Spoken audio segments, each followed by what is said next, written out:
Welcome to Postgame Podcast. I'm your host, June. I got my boy B. Foster. Before we jump into this episode, I want to remind everybody to subscribe to Bleachers Speakers on YouTube if you already haven't. If you've already subscribed, like, share, comment, do what you got to do to keep us in the algorithm.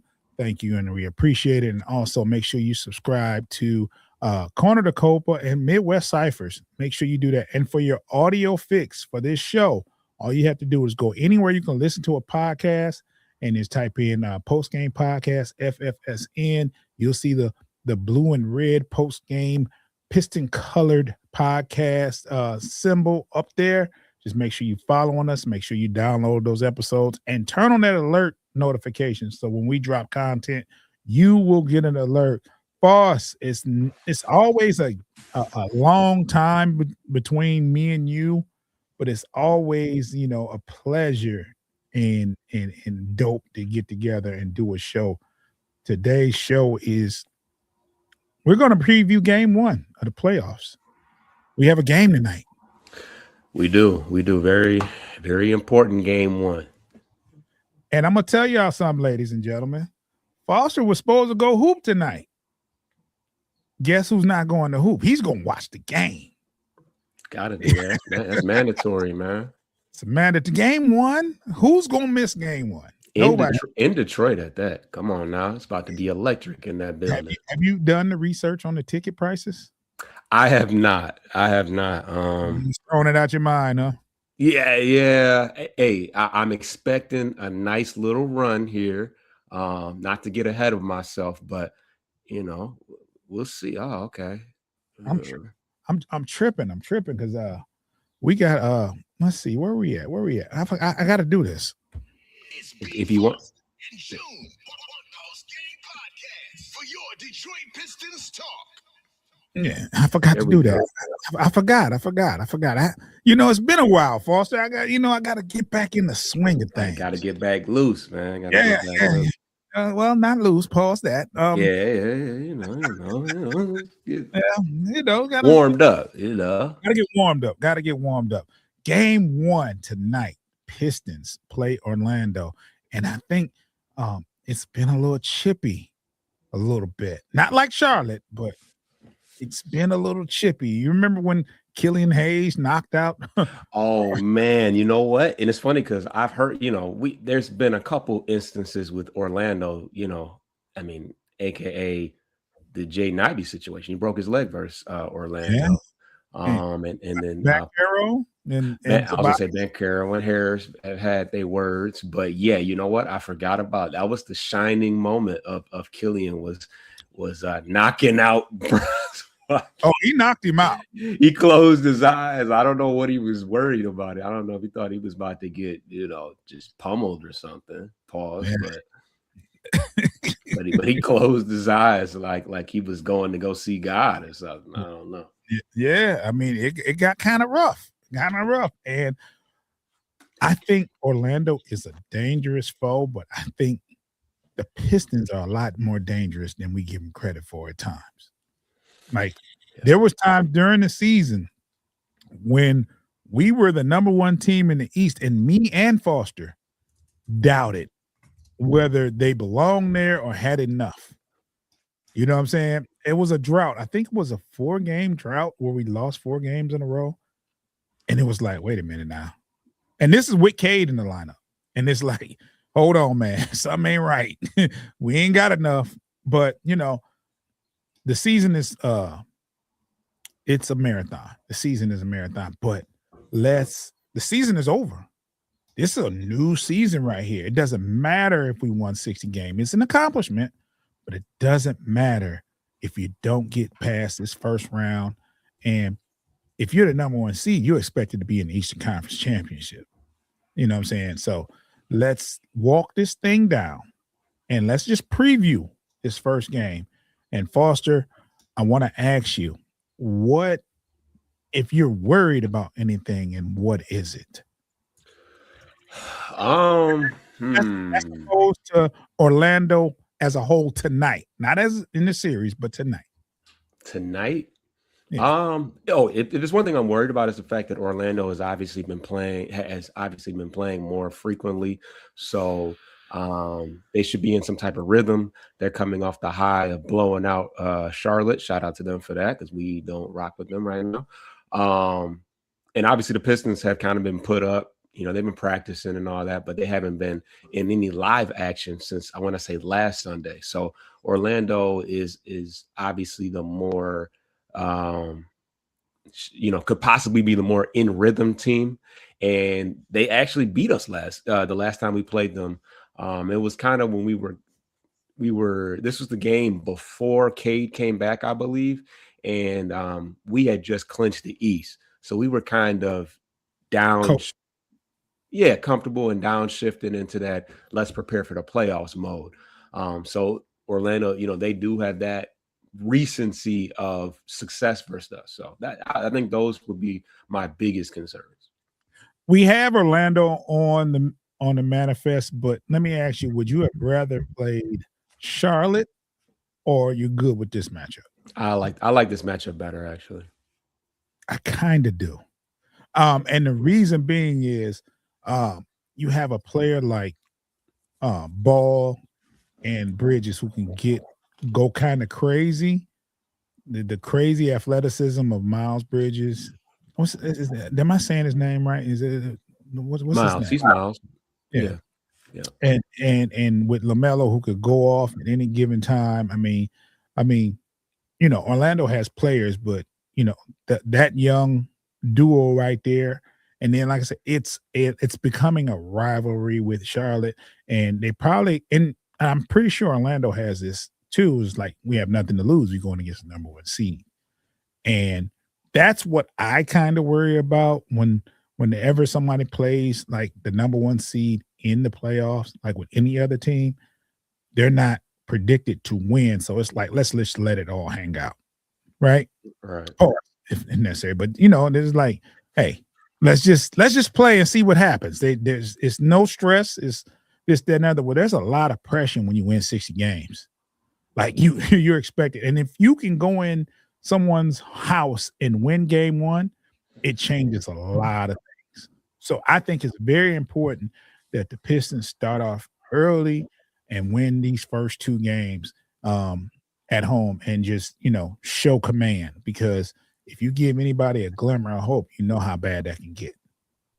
You know what I'm saying? So that's the only thing I worry about is Orlando coming in here with feeling fancy free, been playing with a lather, so to speak.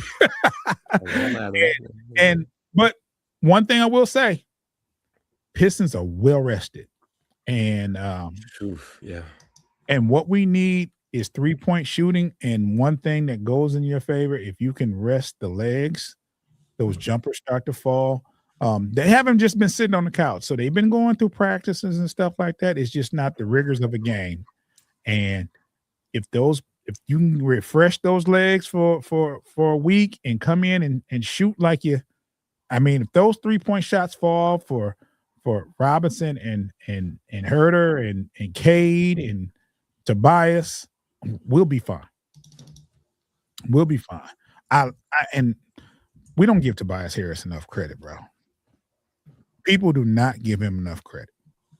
Like defensively and what he brings to the table offensively, like he can get you two in the post and he can knock down jumpers. It's insane how when he has a bad game, we just look down on him. But I think he's going to be a key in how far we go, because I think he's very, very, he can be reliable, and that's what we need.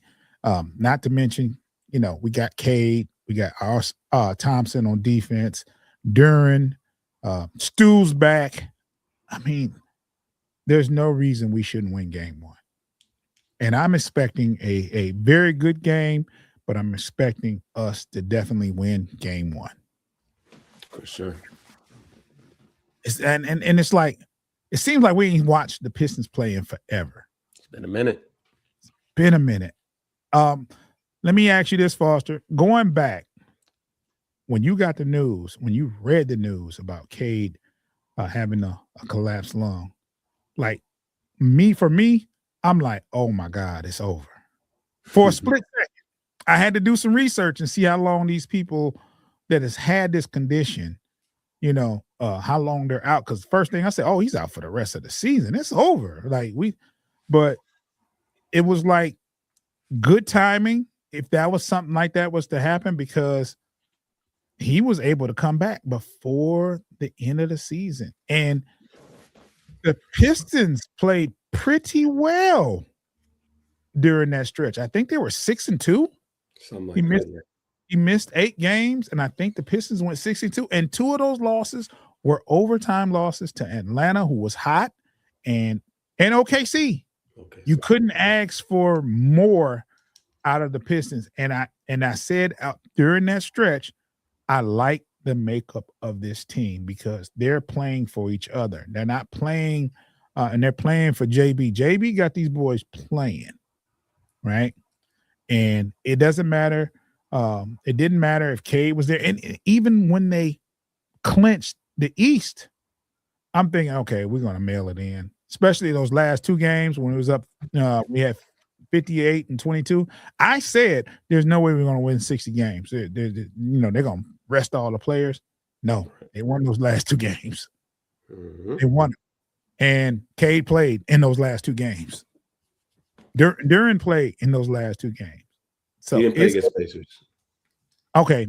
The last, well, he played in one of those 2 games. My fault. Yes. The Hornets game he played for sure. Yeah. So it was like, oh, you had to play him versus the Hornets, though. Did he though?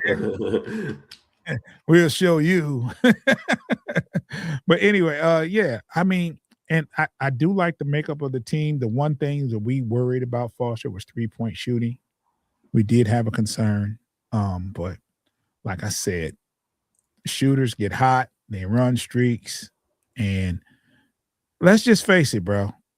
We got 2 players on our team. One of them that's very reluctant to shoot a 3, and they give him that with Thompson. And Holland, he shoots a low percentage, but he gonna pull that mug. I mean, he gonna shoot. He don't care. But I'd rather have you like that, though. You hurt me not shooting when you open. But we will always be shaky on that one. Always. Because when you shoot 23%, you hurt me shooting it. I mean, but it's cringeworthy to watch Oscar Thompson open at 3 and be like, let me see who's open. Do you want to see what that looks like? I know I don't. It's because that 23 can turn into 15 if you keep shooting. But I've backtracked and say, man, why are you standing out there? So I get it. I'm very hard. I mean, it's tough. You got a space. You got a space. So the guy who doesn't have the ball, isn't creating, has got to be in the corner. I've said on many occasions, Holland, why are you standing out there? You know you can't shoot it. Got a space though. You got a space, but it's like, But so I'm on both sides of the coin. Like, shoot it, don't be out there. It just depends on the day with me. So I get it kind of messed up. I do. And then when he knocks it down, I'm like, there you go. Right. I mean, it's crazy because as far as Holland is concerned, the shot looks great out the hand. It just doesn't go in. And he's confident with it, right? He so is you very confident with it. You just assume, okay, he's gonna knock this down. But it's not like he's hitting like all backboard when he shoot it, or no. It even, it's even a good looking miss if such a thing exists. It's just not going in. That's all. Yes. Let's take a quick break. We have ads and stuff if you're watching, give us about 10, 15 seconds. And if you're listening, you're going to hear some wonderful ads. Make sure you subscribe to Bleachers to Speakers on YouTube. Make sure you subscribe to Midwest Ciphers. Make sure you subscribe to Corner to Copa. The Tigers have been playing some great baseball lately. So make sure you tie in and tap in with Foster and Coach on Corner to Copa. But we'll be right back in 10 seconds if you're watching.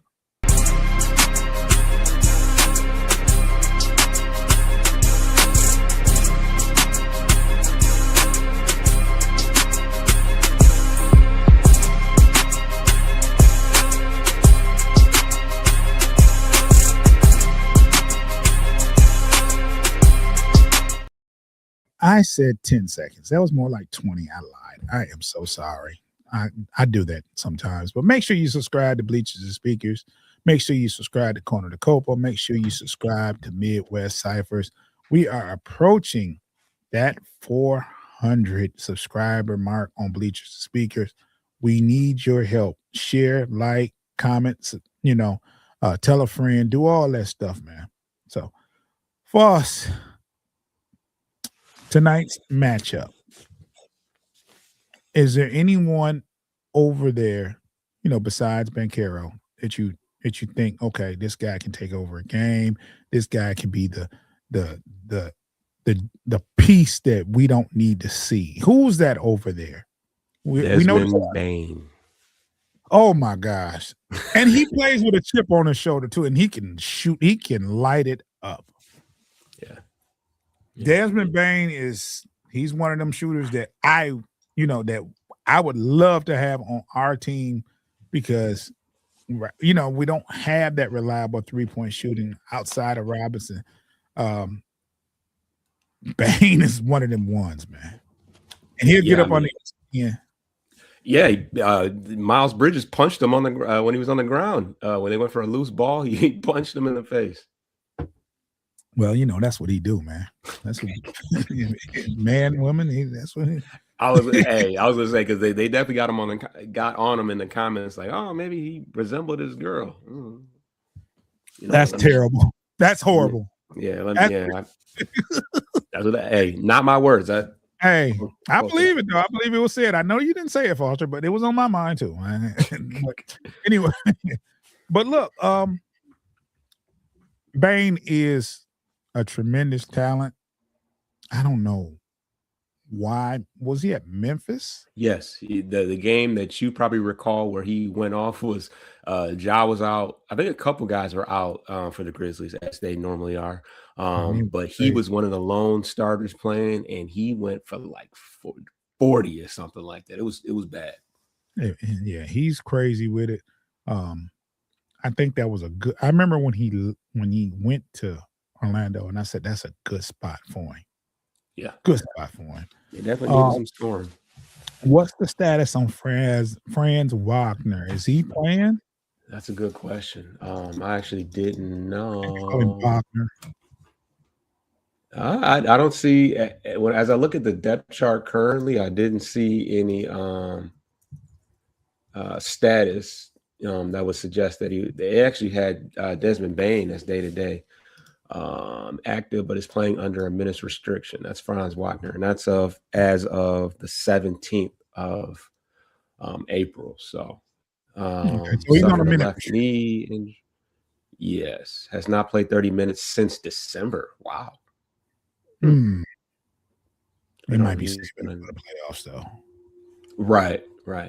So a lot of times when they have minute restrictions for that long, it's like, okay, let's see if we can make the playoffs, and then we'll probably extend those minutes. But right now, we'll be cautious.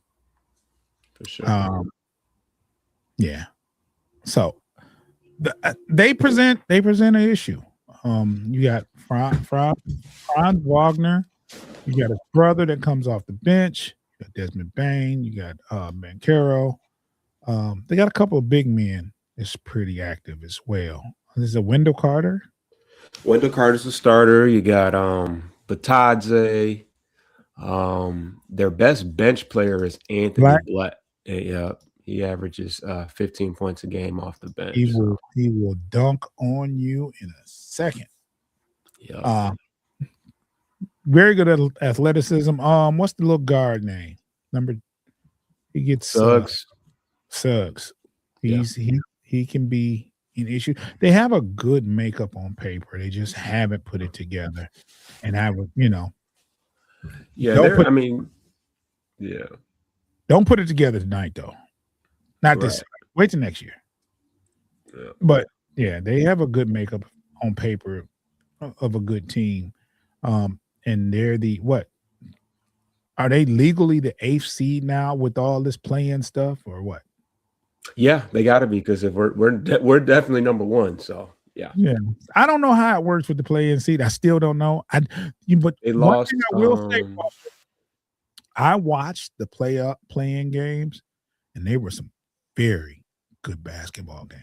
Like competition-wise, they were balling. To see Golden State win versus the Clippers to eliminate the Clippers was a great game. The Orlando and Charlotte game was a pretty good game. Yeah, I mean the competition is really good. Mhm. I see why we know why they do it. It's the money. They extend the playoffs. That's more money. That's more revenue. It's also anti-tanking because now those teams that are 9th and 10th that would be leaning into the tank now an opportunity to make the playoffs and make some noise. I mean, you can essentially start as a 10 seed and make the championship if you play your cards right. So it's a money thing, but it's also to enhance the competition because you got more teams that are still in the mix deep into the season.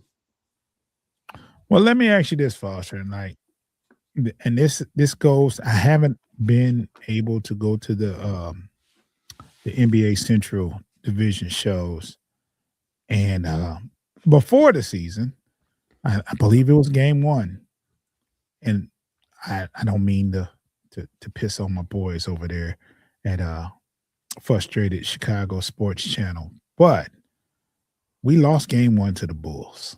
We did. We had a group chat where they posted a picture of Buzelis dunking, right? Right. It was a lot of talk. And I think about 20 games in, I said to you, they're hovering around that 10th seed play-in spot like they usually do. Yeah. And I see they didn't make it. I think they were the 12th seed. What's the chatter that's going on with the Bulls fans on the Monday shows? What are they saying? Are they discouraged?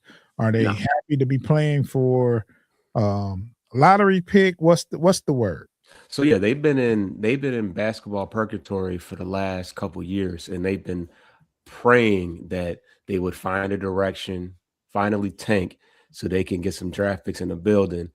So although the basketball has been awful pretty much since the trade deadline, so it's been tough to watch for them. But I think they're satisfied with the fact that they have a whatever percentage of getting a top 5 pick. They got an extra pick because the Blazers made the playoffs. The Blazers making the playoffs granted them another first-round pick. So they got 2 first-round picks coming up. So they are heavy into the draft preparation and the things are looking up, I guess. They still got Billy Donovan, but they fired somebody from the front office. Well, good, but I mean, I don't want it to be all bad. I want them to, have some success, just not against the Pistons. But correct. I don't want them to be horrible. You don't? I want to be bad, but not horrible. What's the difference? Well, they're horrible currently. 13th is what? Second to last? Yeah, I wouldn't wish 14 and 68 on nobody. Shit. And that's what we had to endure. I hope they win 30 games. In the building. So, but anyway, I just wanted to know what the chatter was amongst our rivals. I know Cleveland won yesterday versus Toronto. They're feeling pretty good about Game 1. Toronto gave them fits early in the season. I do expect Cleveland to win that series, though. That's a 4 or 5 seed. That can go either way, though. They got a good pool with Toronto. I think Atlanta would have been a dog fight. Knicks won yesterday, right? They did. Yeah, I thought that was going. I watched the game early, and it looked like that's going to be a good series. Like Atlanta is, I think they're underrated.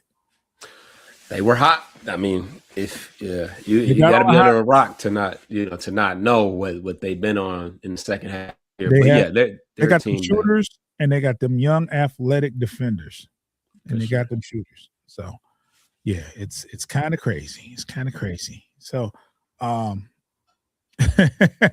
hey, that is the theme song, man. I haven't heard that in a while, man. Play that song, The Final Countdown.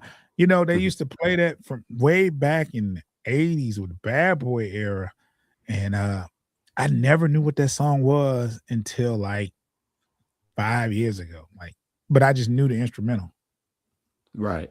You know what I'm saying? But yeah, it's time, man. It's time for Pistons playoff basketball. It feels good to be where we're at. We're at 2 years, 2 years in a row where we made the playoffs. Last year we was the 5 seed. This year we're the 1 seed. And I like the direction of this basketball team. We just gotta get out the first round and see where it takes us. And I know that sounds crazy winning 60 games, but like I mentioned, that means nothing right now. It's a whole new season. It's a whole new season. I done seen 8 seeds knock off a 1 seed, and I'm talking about Denver when they knocked off I forgot who the number 1 seed, Seattle. They knocked off Mm. Seattle. Gary Payton, Sean Kemp, when they were hot as fish grease, that Seattle team, Seattle Supersonics, and that AFC Denver team went in there and won.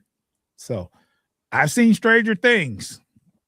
It doesn't happen a lot, but it can happen. So MSU Detroit fans say they brought it back last year, so definitely expected Mason to do introductions with the final countdown again. Yes, that's a wonderful sound, man. Just the whole, the energy, the Detroit basketball yelled by Mason when it actually means something. Because we heard it throughout the years. You know what I'm saying? We heard it when it was 14-68. You know what I'm saying?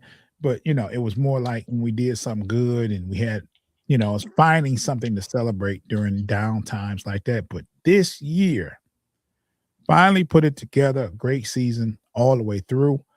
I think we lost think about this, Foster. We lost game 1, right? Mhm. We only lost 20 more games after that for the season. Crazy. That's crazy. If you told me after we lost that first game, you're only gonna lose 21 more games the rest of the season, I'd have been like, nah. Yeah. It's amazing. And they were in that chat, like, I see red. And I'm like, oh, it's just a game. I think in their heart they knew that that No, wouldn't last. Foster. No, Foster. I was in them rooms when they predicted to go 4 or 5 seed. Mm. And I was like, huh? Over who? Because back then it was like at the beginning of the season, we always said, even without Tatum, Boston was top 5. Right? Boston, Knicks, us, Cleveland. And they were saying them, but I'm still thinking Orlando, Atlanta, you're not better than those. You know what I'm saying? We counted Indiana out from jump. We did. We said they weren't going to be without Halliburton. No. And then they traded to Milwaukee, their center. Like, no. MSU Detroit fan says Grant Hill on the call also tonight. So talk about ironic. Yeah, he was a Magic in Detroit. Just need to get big. I think isn't Big Ben on the staff? I don't know. He may have some role. MSU Detroit, is Ben Wallace on the Pistons staff? I see him in a lot of the like the draft stuff, and I don't know. Is he a guest? I don't know if has a role with the Pistons. Not sure, but I see him at the games a lot. Yeah. I expect to see in that front row Sada Baby and Jalen Rose, and it should be electric in there tonight. Do you expect a packed house, Foster? Oh yeah. Yeah. Playoffs? Yeah. I expect a packed house. We're top 10 in attendance as is. So what time is the game now? What time is tip off? 6:30. 6:30. 6:30 tip off game. Where are you watching the game, Foster? I'll be at the crib. I'm tired as hell. I'll be in the bed, but I'll be awake. Yeah. I gotta, of course, be at work super early in the morning, but the game will be over. Might go live after the game. Might go live after the game. Yeah, might go live after the game. So you might see a post-game podcast, post-game show. So you might see it. You might see it. I should have everything prepared for the next day to go to work. So that's something I can just leave my studio lights on and everything. So that's something you might see. I'm with it, Foster. If you with it, I'm with it. Unless I'm pissed off. Then you really got to go live, man. Oh, man. Oh. You know, we used to say that all the time, Foster. Like, if the Lions lost, we wasn't going to go live, but we go live anyway. And we have more watchers. Everybody be in there, yeah. We have more watchers when we lose. MSU Detroit fan says, I hope the Tigers win big. Will probably miss the last 2 or 3 innings because of the Pistons. Yeah, I hope they go ahead early. Foster, Tigers have won, what, 6 of the last 7? Something like that? Yeah, because we lost on Friday.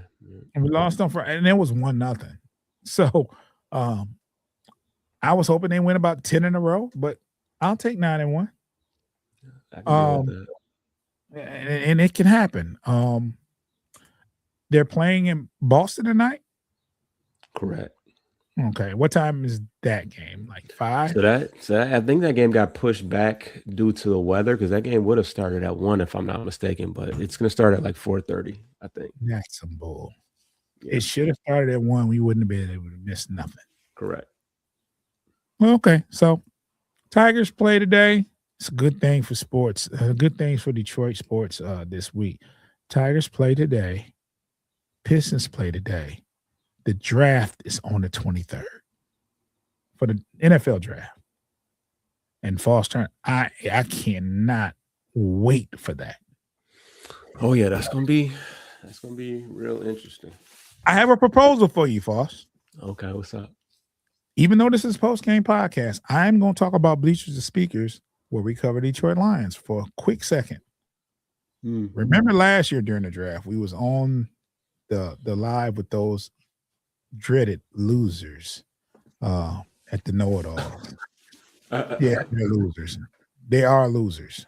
Big G, loser. T, loser. Yes, I said it. They trolled me after the Pittsburgh game, so yes, losers. So what I propose is that we do our own show right around close to pick time, and as soon as that draft pick is in, we talk about it live. Yeah, I think that'd be good. That should be real interesting. So I think we should start around pick 15. Okay. Start the show around 15, and then we'll do our little, we'll count down 15, 16, and 17. But I want to be set up because just in case they say you hear that noise, and I'm going to have that noise on my roadcast. Yeah, I'm going to download that noise today. Okay. If there's a move to where the Lions move up, we'll start the show then. So yeah, we'll do that. Luke G, I'm not a fan of his. Hold on. Who is that? Framberg, oh, he's on our team. Tigers. Lance and JP said, we are so back. Yes, indeed we are, Foster. Feeling real good about Detroit sports right about now. Feeling real good, except for the Red Wings. They got to get their act together. They're getting left behind. Time to move on from Stevie? Hey, some got to give. This ain't it, man. Let's put a bow on this, Foster. Hey, man, keys to the game. Apply pressure to Paolo Banchero. He's a pretty high usage guy, but he's turnover prone. They don't have Jalen Suggs is solid, but they don't have the best point guard play. They are very dependent upon Paolo Banchero making things happen. You want to force him to shoot from the outside. He's at his best when he's attacking, attacking the basket downhill. We got a lot of bodies we can throw at him. You're going to see Asar on him. You're going to see Tobias on him, and he historically has had the upper hand in that matchup. You're going to see Duren. You're going to see Stewart. You may even seen Javonte Green on him. So we got a lot of able-bodied guys. We're a deeper team. Once they get into that bench outside of Anthony Black, they don't have much. We just have way too much firepower for them, and we got to set the tone tonight and just smack them around a little bit. Just the crowd's going to get involved, and there's not much that Orlando can really do with us, in my opinion. I think that we got too much going for us. They're a defensive first team. They're in the bottom. I think they're like 19th in offensive efficiency. So going against a defensive team of our own, I think that we have the upper hand in that matchup, and it starts with today. So I'm excited, man. We should handle business pretty quickly. I think Pistons in 5 personally. That makes me feel that much better, knowing that they lack the offensive efficiency, and we can turn up defensive intensity with the best of them. So, yeah, that makes me feel much better. Not that I felt bad, but I feel that much better about this matchup. So we will see tonight. You will probably hear from me and Foster on this very channel, the same place you're watching, same place you're listening, after the game. So I want you all to subscribe to Bleachers to Speakers on YouTube. Make sure you have done that. If you have already, make sure you like, comment, make sure you share the podcast. You know what I'm saying? We're trying to be in the algorithm. We're trying to get to 400 subs. So please do all of that for us. MSU Detroit fan says Pistons in 5. We lose one of the at the Orlando games. I ain't mad at that. I ain't mad at that at all. So we're going to get out of here, Foss. It's been a pleasure. I will see you later on tonight on here, and I'll be talking to you in the chat. Make sure you get some rest, man. You've been running like crazy, man. So hell yeah. So make sure you subscribe to Bleachers to Speakers on YouTube.